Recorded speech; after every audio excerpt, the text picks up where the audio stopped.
Ahí está. Me avisan si se puede ver. Sí, profe. Sí, profe. Sí, profe. Ok, Sí, profe. perfecto. Chicos, ¿y qué hablamos nosotros en la clase pasada? Vamos a poner un contexto. Yo sé que Hablamos están, ¿sí? sobre la esterilización. Hablamos de la esterilización, ¿de qué más? ¿Sí? Hablamos De- sobre la limpieza. Sobre la limpieza, ¿qué más? hablamos de los métodos de esterilización como calor húmedo, calor seco y Muy esterilización bien. por medio físico. Hablamos de la esterilización, métodos, calor húmedo, calor seco, que vendrían siendo los métodos físicos, ¿qué más? Factores que influyen en la efectividad. Los factores que influyen en la efectividad, o sea, en los factores que influyen en que el proceso de esterilización se dé correctamente, ¿qué más vimos?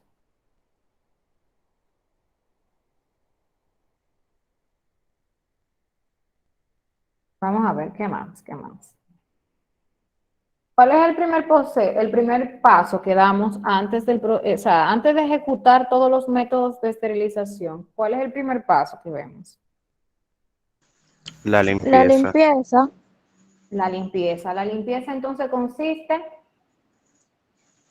En la Eliminar los eliminación de la sangre y fluidos corporales, en la eliminación de la polvo, sangre. etcétera. Exacto. Muy bien. Ah, no, que ustedes se leyeron la guía. Entonces, seguimos.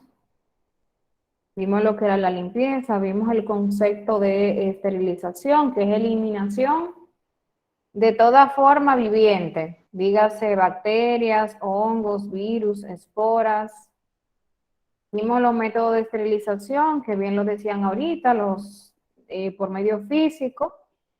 Le decía que se usaban los de radiación ultravioleta, pero que se dejaron de usar por su poca efectividad y los daños que causaban a la salud. El calor húmedo, que es lo que uno le llama autoclave, y el calor seco. Le decía las ventajas y las desventajas. ¿Quién se acuerda de las ventajas y desventajas del uso del autoclave, o sea, del calor húmedo? ¿Quién se acuerda? Que yo lo dije en la semana pasada. O sea, perdón, en la clase pasada.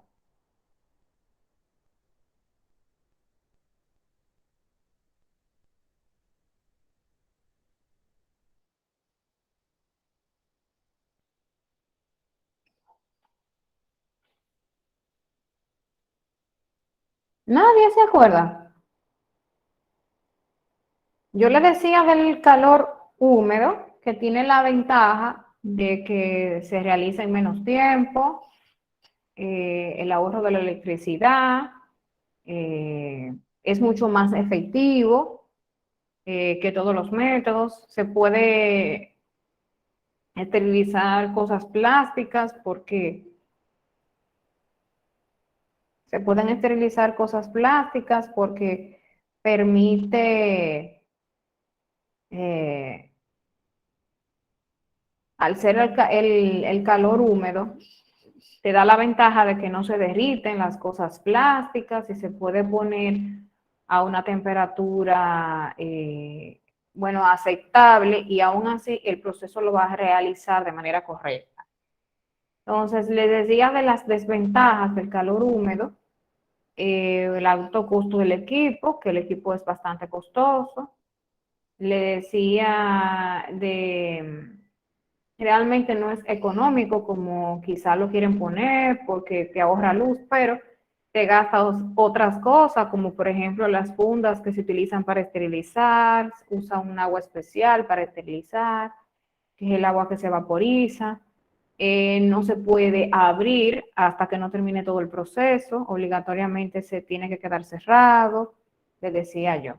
A diferencia del calor seco, que si tú puedes abrir la puerta, entrar más instrumental que se te quedó, puedes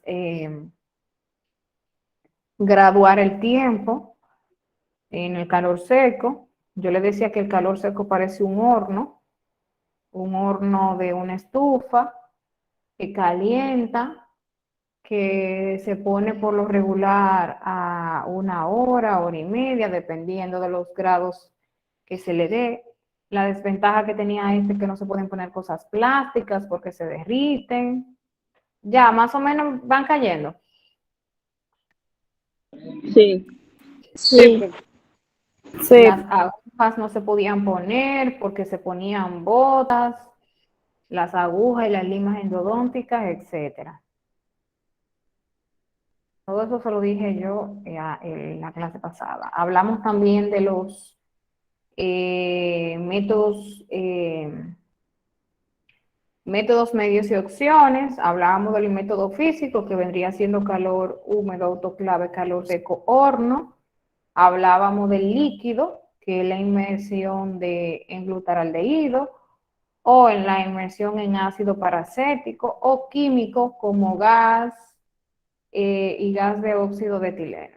Yo le decía que el gas de óxido de etileno por lo regular se utilizaba mucho más en áreas quirúrgicas, UCI, áreas de cirugía, y que el que usábamos más en odontología era el glutaraldehído. ¿Se acuerdan? Que yo les decía que se podía durar hasta 6 horas en esa solución y todo eso. No sé si lo recuerdan. Y hablamos de los factores que influyen en la efectividad de la esterilización, como en la cantidad de microorganismos. Yo les decía que parte de las bacterias se eliminan en la limpieza. Entonces, si, por ejemplo, nos volamos cada uno de los procesos, lógicamente el proceso de esterilización no va a ser completo o no va a estar llevado a cabo de manera correcta. La influencia ambiental, como la presencia de, por ejemplo, partículas por la mala higienización del instrumental, el tiempo de exposición a los químicos, por ejemplo, que yo le decía que en glutaraldehído podíamos dejarlo de 15 a 20 minutos, o que no volábamos ese paso y no lo hacíamos de manera correcta, no iba a ser tan efectivo. Y va a depender también de las características microbianas, que era dependiendo de si era una espora, un virus, una bacteria. Ustedes saben que yo les decía que las esporas se pueden eliminar a altas temperaturas, o sea que se eliminan a temperaturas muy altas y que, por ejemplo, con el simple hecho de pasar un instrumental por glutaraldehído no te garantizaba que esa espora iba a ser eliminada. Solamente las esporas se eliminan con calor. Entonces, dentro de los temas que tenemos para el día de hoy, tenemos las barreras de protección, vamos a decirlo así, que eso también tenemos una práctica con las barreras de protección el domingo. Dentro de las barreras de protección tenemos los guantes, que todo el mundo lo conoce, que lo usamos bastante en tiempo de COVID, mascarilla, los protectores oculares o lentes, y la vestimenta profesional que todo el mundo conoce, que son las batas desechables, ya sea desechable o tipo kimono, que me imagino que lo han visto en algún momento. Entonces, dentro de otros procesos que forman parte de la esterilización, tenemos este concepto que se llama desinfección. ¿Quién me ayuda a leer? ¿Sí? Recuerden que no los puedo ver, los puedo escuchar. ¿Quién me levantó la mano? Pero no puedo ver. ¿Quién me levantó la mano? Neni la levanta primero. Jennifer. Desinfección. Término genérica que implica que la mayor parte de microorganismos patógenos son eliminados, pero con frecuencia permanece. Los no patógenos o las formas resistentes de estos. Por lo general, incluye agentes químicos. Sí. Constituye un procedimiento a seguir en artículos que no requieran necesariamente un proceso de esterilización, tales como las superficies de trabajo de la unidad dental. La desinfección es un proceso dentro de los procesos de esterilización, ¿de acuerdo? Pero, ¿qué sucede con la desinfección? La desinfección ocurre en objetos que no pueden ser llevados al autoclave. Por ejemplo, dentro del área odontológica tenemos un sinnúmero de equipos que hay que desinfectarlo, que lamentablemente no podemos llevarlo a un esterilizador por dos razones, porque no cabe y segundo, porque no se pueden esterilizar por el tipo de material. Uno de ellos es el sillón dental. Y de hecho vamos a tener una práctica, quizá no este domingo, sino el próximo, de cómo desinfectar el sillón dental. O la correcta desinfección del sillón. El sillón dental, ustedes saben que es una, vamos a decir, una camilla, que por más que uno quiera, no podemos entrarla dentro del esterilizador. Imagínense el sillón dental aquí dentro. Por más que yo quiera, no cabe por el tamaño, ¿verdad? Aparte de que viene hecho de un material que no me permite esterilizarlo. Pero, sin embargo, eso no quiere decir que yo tenga que dejarlo sucio. Me toca desinfectarlo. Entonces, para eso existen diferentes métodos también de desinfección que vamos a ver más adelante y diferentes soluciones que se utilizan para desinfectar el sillón. Entonces, uno como profesional tiene que escoger el que más le convenga, en el sentido de que uno quiere que entre más limpio, pues mucho mejor, ¿verdad? Porque eso le garantiza al paciente higiene, limpieza y le garantiza salud.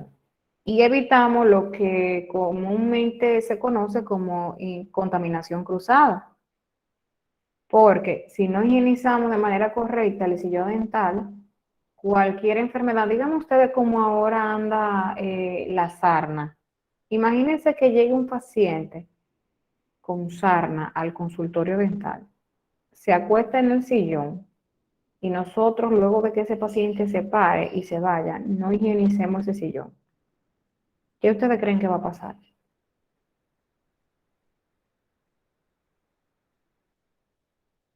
No pasa Se van a nada. enfermar. Ajá. los demás. Nos vamos a Van a contagiar. infectar a los Cruzada, ¿no? demás. Va a pasar una contaminación cruzada. Puede ser que yo me contamine de ese paciente como operadora o como odontóloga, pero puede ser también que los pacientes que lleguen nuevos se contaminen también, porque se quedó pegado al sillón. Entonces, por eso es que tenemos que usar este proceso. Eso es para los objetos que no podemos esterilizar, que no podemos meterlos ya sea una estufa seca o un autoclave. Y dentro de ellos está, lógicamente, el sillón dental. Todas las partes del sillón dental que no pueden ser llevadas a un autoclave tienen que ser desinfectadas, porque ni modo que uno la va a dejar así. Claro que no. Uno utiliza método de desinfección. Entonces, para eso existen lo que son los niveles de desinfección. O sea, para cada objeto, vamos a decirlo así, hay niveles de desinfección, así como existen métodos de esterilización que podemos utilizarlos ya sea calor húmedo, calor seco, etcétera. Aquí hay niveles de desinfección. ¿Quién me ayuda a leerlo?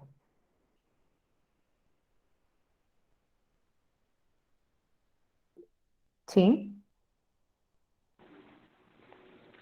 Niveles de desinfección. Este proceso se divide en 3 niveles. Desinfección de bajo nivel. No elimina esporas bacterianas ni al Mycobacterium tuberculosis. Desinfección de nivel intermedio. Elimina al Mycobacterium, pero no las esporas bacterianas.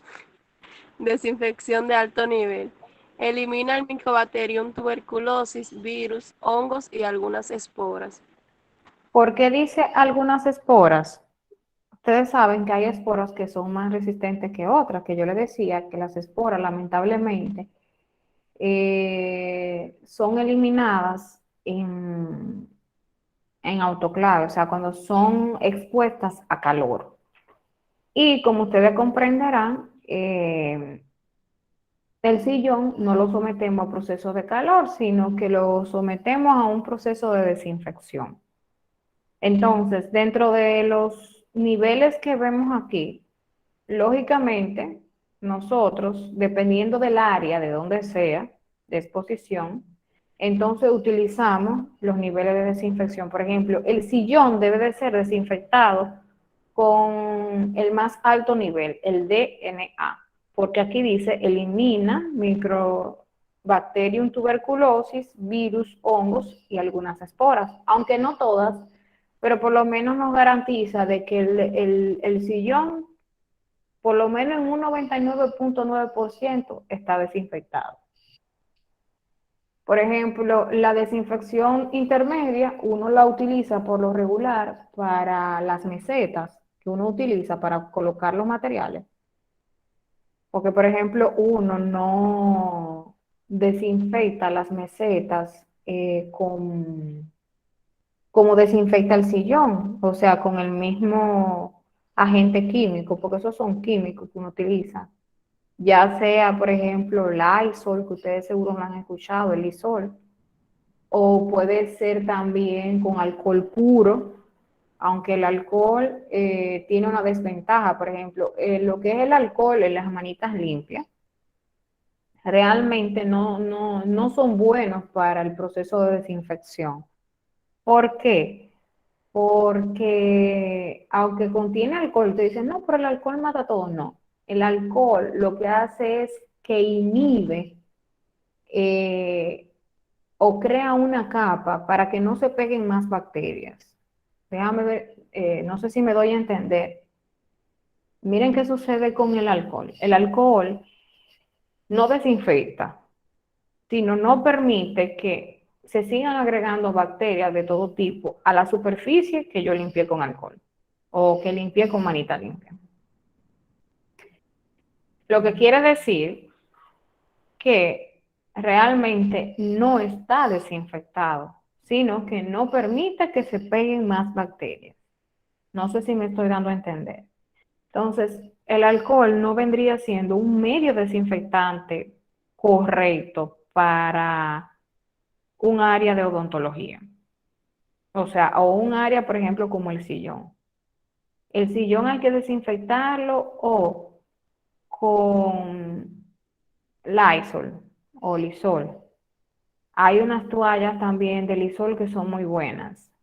Incluso el Lysol, si ustedes lo leen por detrás, aunque no se conocía de manera generalizada el coronavirus, si leen la posología o las indicaciones del Lysol, dice que elimina el virus, el coronavirus.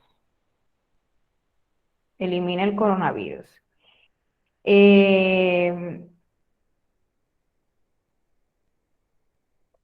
Dentro de los procesos, entonces, como le decía, o los niveles de desinfección, el sillón debe ser desinfectado con otro producto que es a base de agua oxigenada, contiene también parte de glutaraldehído, contiene formaldehído, que son componentes o agentes químicos que vienen por lo regular o en toallitas húmedas o en spray. Y eso te ayuda a desinfectar de manera correcta el sillón sin que le haga daño a la piel del paciente, al menos que el paciente sea alérgico a ese agente químico. Pero por lo regular, no. Lógicamente, después que lo limpie, espera que se seque, uno no acuesta al paciente de una vez. Pero de esa manera es que se pueden eliminar cualquier bacteria y evitar que el mismo paciente se contagie con cualquier otra cosa, porque puede ser que el instrumental esté bien estéril, pero yo tal vez no limpie de manera correcta el sillón. Entonces, para evitar este tipo de problemas, ¿qué uno hace? Que limpia todo de manera, pues, correcta.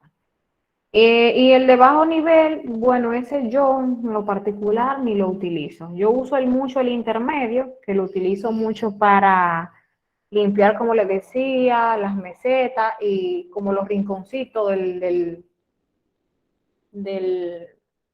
del área odontológica, y ya de alto nivel utilizo, se llama Oxinil, se llama ese producto, que es muy bueno. Incluso cuando iniciamos el proceso después de pandemia,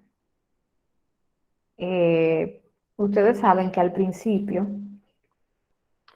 nosotros, aunque llevábamos muchos protocolos de desinfección,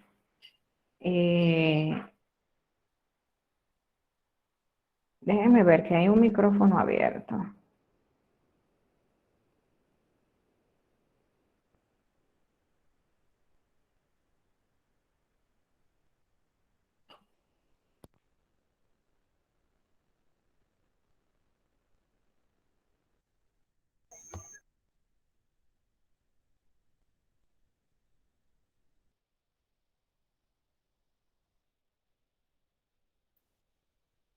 Ok, gracias.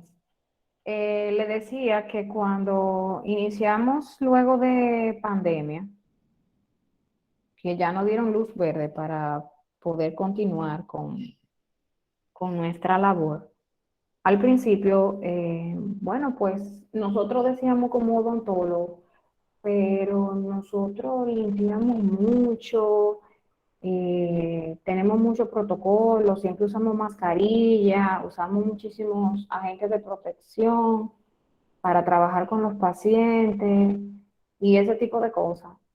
Eh, y resulta que la gran mayoría de los productos que nosotros utilizamos a diario para la desinfección de nuestra área odontológica fueron los que se empezaron a usar de manera masiva para todo el mundo. Incluso ese mismo Oxinil que yo utilizo para la limpieza del sillón, yo lo utilizaba para bañar a los pacientes cuando entraban a mi consultorio. Yo ponía al paciente afuera, en la sala de espera, antes de pasarlo al área donde está el sillón, yo desinfectaba a ese paciente afuera. Yo bañaba al paciente con ese producto, que gracias a Dios no le hacía daño a la piel, pero cualquier bacteria o virus que trajo de la calle, pues ahí quedaba. Porque yo desinfectaba primero el paciente y luego lo pasaba al área de trabajo. Porque incluso bacterias que él tenía en la ropa podían provocarle cualquier problema. Y más como el coronavirus no se sabía nada, no se conocía el manejo, no se conocía, no se conocía un medicamento específico para ese virus, pues uno tenía que cuidarse. Pero gracias a Dios está controlado. Entonces, dentro de los niveles de desinfección, ya ustedes saben que el más alto es el que más se debe de utilizar para desinfectar las áreas del consultorio dental. El instrumental no invasivo requiere de un nivel de desinfección alto, intermedio, mientras que el material ambiental requiere un nivel de desinfección bajo e intermedio. Yo por lo regular uso el intermedio. Ambiental se refiere quizá a cualquier estructura que no sea de uso odontológico, pero que esté en el área. A eso era lo que yo le decía, que yo utilizo el intermedio. Dígase las mesetas, cuadro, cualquier cosita, detallito que haya allá que se pueda limpiar o que se deba de limpiar, se utiliza la desinfección intermedia. Entonces hablamos de otro proceso que es descontaminación. Es un pretratamiento necesario para su protección cuando se manipulan materiales potencialmente contaminados. Por ejemplo, un ejemplo de una descontaminación que por lo regular uno hace en el consultorio, yo particularmente no, es debido de todos los centros de salud que utilizan, por ejemplo, agujas. Nosotros utilizamos para anestesia, utilizamos lo que se llama carpule, que es un tubito de anestesia que viene en cristal.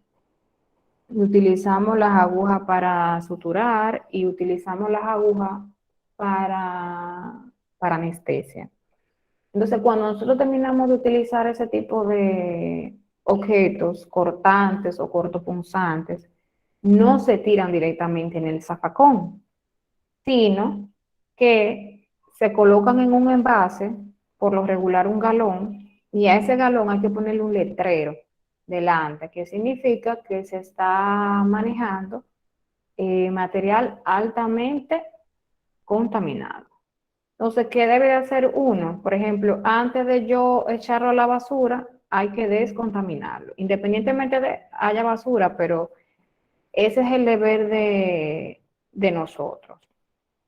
Darle su limpiadita por fuera, tapar y sellar bien el galón para que no vaya a ser utilizado y ponerle letrero delante de que hay material dañino que puede hacer daño a la salud. Eso es para nosotros botar ese tipo de objetos que por lo regular manipulamos mucho en el consultorio dental. ¿Quién me lee la parte de desinfectante? ¿Sí? Desinfectante. Cualquier sustancia o proceso que se usa principalmente en objetos no vivientes para destruir gérmenes, como virus, bacterias y otros microbios que pueden causar infecciones y enfermedades. La mayoría de los desinfectantes son productos químicos fuertes, pero a veces se puede usar calor o radiación. Entonces, los desinfectantes son sustancias que se utilizan para desinfectar, para descontaminar. Entonces, dentro de los desinfectantes más comunes, estos son los desinfectantes que utilizamos de manera diaria dentro de un área clínica. Y aquí tenemos, por ejemplo, el cloro, lo que uno le llama cloro, que realmente cloro es una marca. Dicen dentro de sus características que es económico, de fácil uso, para grandes superficies, características o observaciones más bien, dice que es corrosivo para metales y hay que cambiar cada día. El formaldehído, que es otro químico que utilizamos mucho en odontología para formaldehído o formol, se utiliza como desinfectante de alto nivel y esterilización química. En las observaciones, o sea, que hay que tener cuidado en el uso del formaldehído porque es tóxico, poco activo, a temperatura menor de 20 grados Celsius, y hay que cambiar cada 14 días. Ese nosotros lo utilizamos mucho. Es lo que uno le llama, no sé si lo han escuchado por ahí, hay una marca comercial que se llama Iaminol. Es tóxico, señores, porque no se puede consumir. Hay que tratar de que no caiga en la piel, o sea, que siempre hay que utilizarlo con guantes, ni mucho menos en los ojos. El agua tiene que estar a temperatura ambiente, no ni muy fría ni caliente.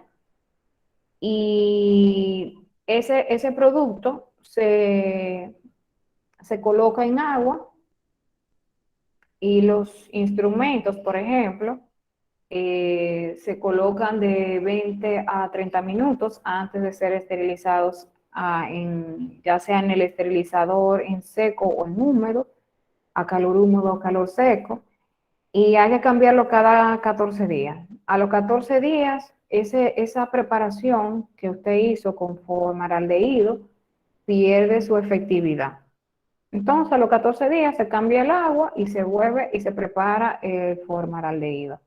Por lo regular, va a depender de la casa comercial, o sea, del fabricante, pero por lo regular te dice la cantidad que se necesita de formaldehído por la cantidad de agua que contenga el recipiente donde se van a colocar. Por lo regular, el formaldehído no se utiliza para limpiar el sillón, pero sí puede limpiar la escupidera, porque como viene tipo jabón, y se utiliza mucho para lavar los instrumentos. Por lo regular los instrumentos se preparan en un agua, se colocan ahí de 20 minutos a media hora en forma de leído antes de pasar al proceso de esterilización, ya sea en húmedo o en seco. El glutaraldehído, aquí habla de varias marcas, dice Sidex, Idexx, Microbiodex, Glutarex. El Glutarex es que por lo regular yo compro, que uso en mi consulta. Dicen dentro de sus características que es recomendable para esterilización química de alto, o sea, desinfección de alto nivel. Entre las observaciones es tóxico, hay que cambiar cada 14 días. Bueno, aquí dice antes si se turbia el agua. O sea, va a depender. Por ejemplo, el agua por lo regular se turbia o se cambia de color. Él tiene un color particular. Va a depender de la casa comercial, por lo regular es azul, como un azul verdoso. Si cambia de color, o sea, si se pone amarillento, lógicamente fue que se contaminó. Quiere decir que dejamos un instrumental sucio y cuando lo colocamos en la solución, entonces por eso cambia de color. O puede ser porque también viene con fecha de caducción, de vencimiento. Puede ser también que el producto esté vencido y uno no se haya dado cuenta. O sea, cuando uno lo prepara, y por lo regular viene una base y un catalizador, dígase un líquido, y viene un polvillo que es con el que uno lo activa y uno lo mueve al galón. Entonces, ese galón que uno prepara de esa solución puede utilizarla, pero tiene una fecha, por ejemplo, cada 3 meses. Si en 3 meses tú no lo lograste terminar, tienes que botarlo, porque ya los 3 meses ya no pierde su efectividad. Entonces, el agua, cuando tú la preparas con ese tipo de solución, dura 14 días. O sea, que no es que tú tienes que prepararla a diario, sino tú preparas una cubeta grande con la solución y eso te dura 14 días. Tú puedes utilizar, o sea, dentro del proceso de 14 días, puedes lavar tus instrumentos y colocarlo ahí en esa solución sin ningún problema. Ahora, si el agua dentro de esos 14 días cambia de color, ya automáticamente perdió la efectividad el agente químico. Entonces, tiene que cambiarla. Si eso es antes de los 14 días. ¿Alguna pregunta o duda hasta ahora? Profe, ¿y qué cantidad de agua? O sea, ¿cómo se le echa la cantidad de agua dependiendo Por del ejemplo, químico?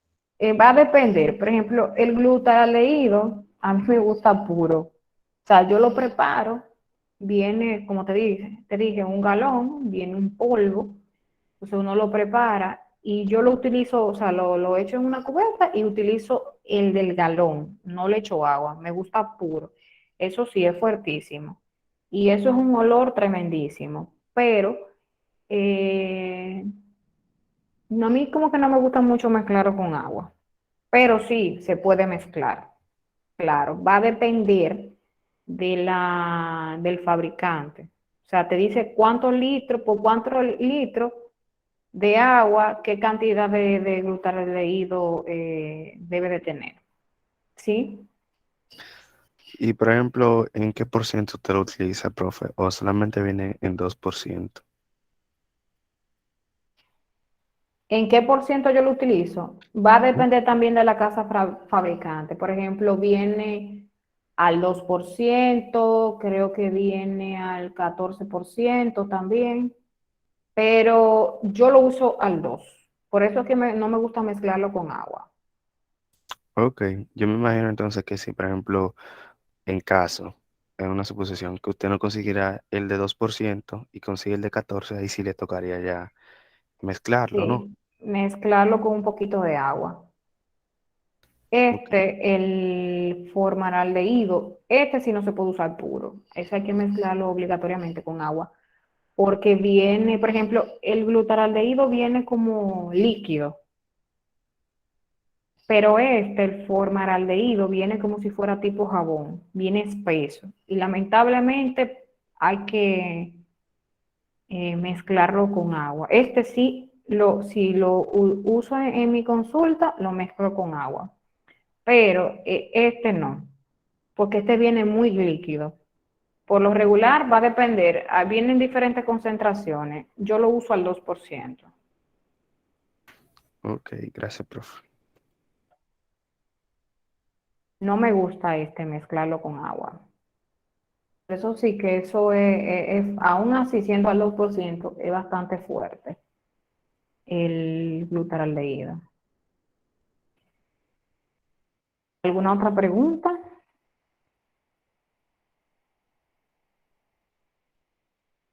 ¿Duda? ¿Curiosidad?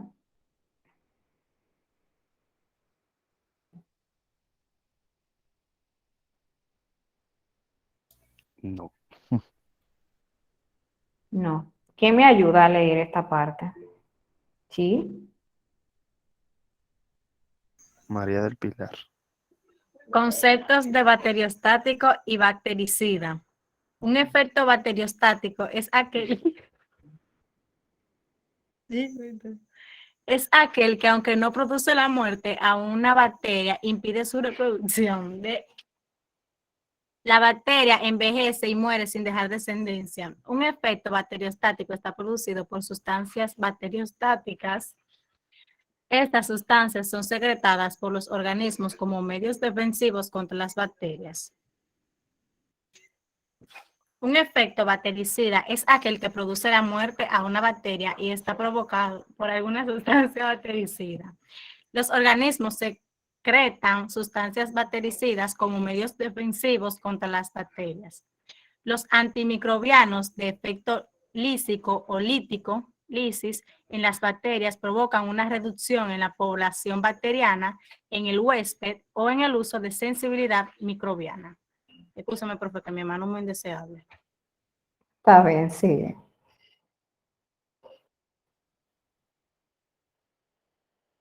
Bájelo, profe. No, ya está bien, llega hasta ahí. Ok. La diferencia entre uno y otro, el efecto bacteriostático, es parecido a lo que yo le expliqué ahorita del alcohol. O sea, el alcohol no permite que se peguen bacterias, no las elimina, pero sí evita que sigan esas bacterias que están La ahí, reproducción. exactamente, evitan que ellas se sigan reproduciendo. O sea, no evita que mueran, o sea, no mata a las que están, pero evita que sigan adheriéndose y creciendo esa población bacteriana. Ahora, ya si el bactericida es la muerte total. O sea, ya un agente bactericida podría considerarse, por ejemplo, el glutaraldehído podría ser un agente dentro de los químicos bactericidas porque elimina bacterias, hongos y se dice que algunas esporas. Entonces, ese se consideraría que tiene un efecto bactericida. Otro también efecto bacteriostático, le di el ejemplo ahorita también de la manita limpia, que es muy semejante a la del alcohol. O sea, no evita que la bacteria que tienes, o sea, no mata las bacterias que tiene, pero sí evita de que sigan creciendo. Incluso crea una capa que evita que se sigan adheriendo bacterias del medio ambiente, pero no las elimina. O sea que la gente que por lo regular entiende que para todo manita limpia, dígase, no me lavo las manos y uso manitas limpias, cree que tiene la mano limpia, incluso van al baño y usan manita limpia en vez de lavarse la mano, déjenme decirles que no están haciendo nada. El uso correcto de las manitas limpias es lavarse las manos, o sea, desinfectárselas, limpiarse las manos y luego entonces, que ya están limpias, entonces usar la manita limpia para crear como ese agente que evite que se le peguen bacterias del medio exterior, ¿verdad? O sea, que el que creyó que utilizó de manera correcta las manitas limpias está muy, muy mal. Déjenme ver, estoy buscándole imágenes de glutaraldehído que yo utilizo. Déjenme ver si si la consigo. Voy a dejar de compartir la pantalla un momentito.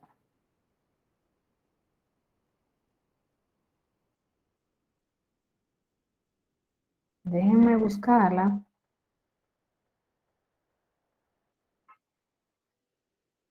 para enseñarle el glutaraldehído que yo utilizo. Y enseñarle otros ejemplos para que ustedes lo... Bueno, le voy a enseñar realmente marcas comerciales. Este es al 2%, el que yo utilizo.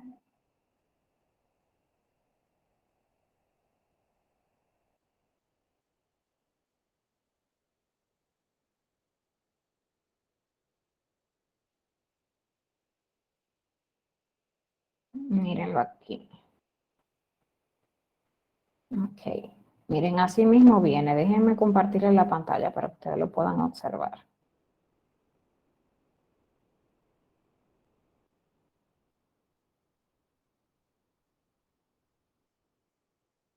Me avisan cuando lo puedan ver. Ya se ve, maestra. Miren, viene este envase grande que es totalmente líquido y viene este frasquito que es su activador. Es su activador. Y ese polvito que trae ese frasquito se mezcla con todo el líquido que trae. Y como es una concentración no tan alta, que es al 2%, mírenlo ahí, aquí lo dice, miren, glutaraldehído al 2%. Ese es el que yo utilizo para pasar al instrumental. Por lo regular, no me gusta utilizarlo como agente desinfectante, dígase del sillón, la escupidera y las partes del sillón, porque incluso yo lo usaba, me gustaba, luego de yo haber limpiado los instrumentos,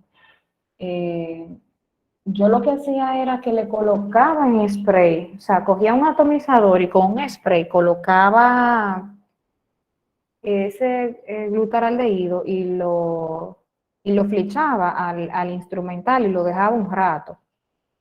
Pero realmente no se puede utilizar así. Me di cuenta que como es tan tóxico, realmente si tienen la oportunidad más adelante de buscar, es bastante tóxico y hace mucho daño a la salud. Es muy bueno, voy a dejar de compartir la pantalla, es muy bueno, pero eh, hace daño a la salud, no se puede utilizar así en spray. Yo prefiero mejor colocarlo en una cubetita y evitarme problemas, porque entonces cuando ustedes lo ponen en un atomizador, por ejemplo, para limpiar y desinfectar el sillón, como es, si ustedes lo están utilizando en forma de aerosol, se le puede ir a los pulmones. Yo recuerdo que a mí no me sanaba una gripe. Quizá era que porque estaba muy desinfectada entonces por dentro también, pero es muy fuerte y no se puede utilizar. Es mejor colocar una cubeta y echar un instrumento ahí y no colocarlo en un atomizador, o sea, en un flichador para que ustedes me entiendan. Déjenme buscarle la marca comercial ahora del formaldehído.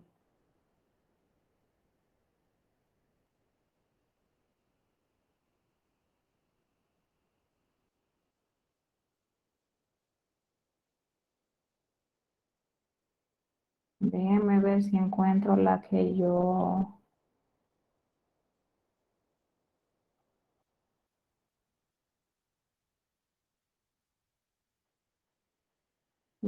utilizo,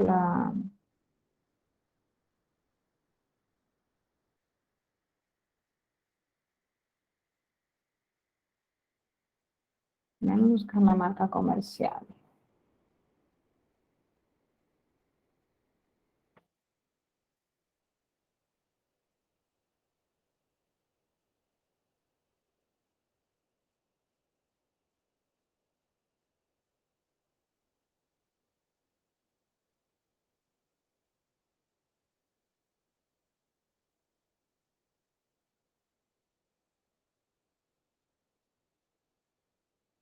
Déjenme compartir en la pantalla.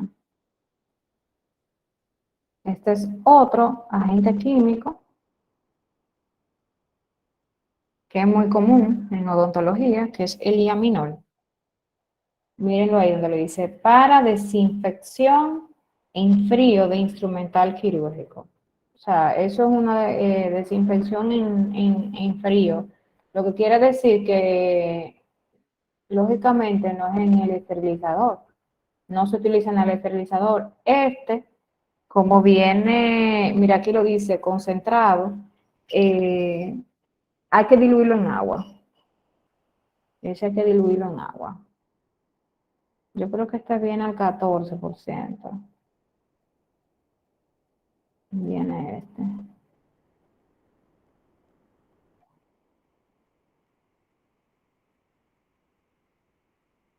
¿Alguna pregunta, duda con relación al tema del día de hoy? No, profe. Seguro.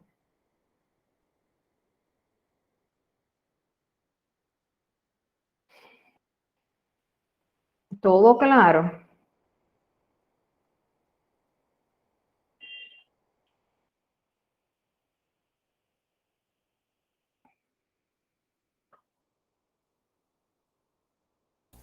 Yo creo que se entendió bien el tema, maestro.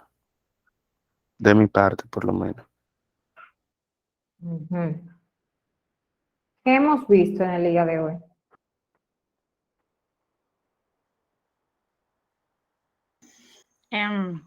Se habló de los niveles de Las técnicas de barrera. Ok, alguien me había hablado antes.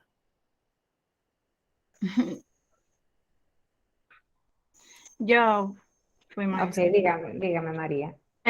Se habló de los niveles de desinfección, la Ujú. desinfección de bajo, intermedio y alto nivel.